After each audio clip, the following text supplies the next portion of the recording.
చిత్రాంగదుడి మరణం తరువాత అతని తమ్ముడు విచిత్రవీర్యుడు రాజుగా అయ్యాడు. కాని అతను ఇంకా చిన్నవాడు, అనుభవం తక్కువ. అందుకే భీష్ముడు రాజ్యబాధ్యతలు తీసుకున్నాడు. విచిత్రవీర్యుడికి పెళ్లి చెయ్యాలని భావించిన భీష్ముడు కాశీరాజకుమార్తెల స్వయంవరానికి వెళ్లాడు. అక్కడ యుద్ధం చేసి అంబిక అంబాలికలను తీసుకువచ్చాడు.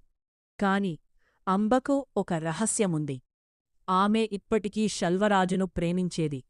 భీష్ముడు ఆమెను శల్వ దగ్గరకు పంపించాడు. కాని శల్వ ఆమెను తిరస్కరించాడు. నిన్ను భీష్ముడు గెలుచుకున్నాడు అని చెప్పి అవమానించాడు. అవమానం, బాధ, కోపం ఇవి అన్నీ కలిసి అంబలో ఒక అగ్నిరేపాయి.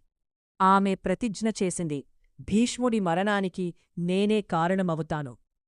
తన ప్రతిజ్ఞ నెరవేర్చడానికి అంబ మహర్షి పరశురాముడి దగ్గరకు వెళ్ళింది. పరశురాముడు భీష్ముడి గురువు. అంబ బాధను చూసి అతను కోపంతో మండిపోయాడు. భీష్ముడిని యుద్ధానికి పిలిచాడు. ఇది సాధారణ యుద్ధం కాదు. గురువు వియస్సో శిష్యుడు. పరశురాముడు అజయ్య యోధుడు. భీష్ముడు ఇచ్ఛామరణం వరం పొందిన మహావీరుడు. వారి మధ్య యుద్ధం రోజుల తాటు కొనసాగింది.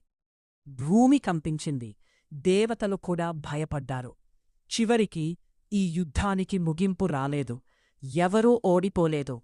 దేవతలు వచ్చి యుద్ధాన్ని ఆపించారు. పరశురాముడు కూడా వెనక్కి తగ్గాడు. కాని అంబ ప్రతిజ్ఞ మాత్రం ఆగలేదు. ఆమె తీవ్ర తపస్సు చేసి చివరికి శిఖండిగా పునర్జన్మ తీసుకుంది. మహాభారత యుద్ధంలో భీష్ముడి పతనానికి కారణమైంది. ఒక మహిళ ప్రతిజ్ఞం, ఒక గురువు యుద్ధం, ఒక మహావీరుడి పతనం. అంబ కథ మనకు చెబుతుంది, అన్యాయము చేసినా చేయించినా ఫలితం తప్పదు.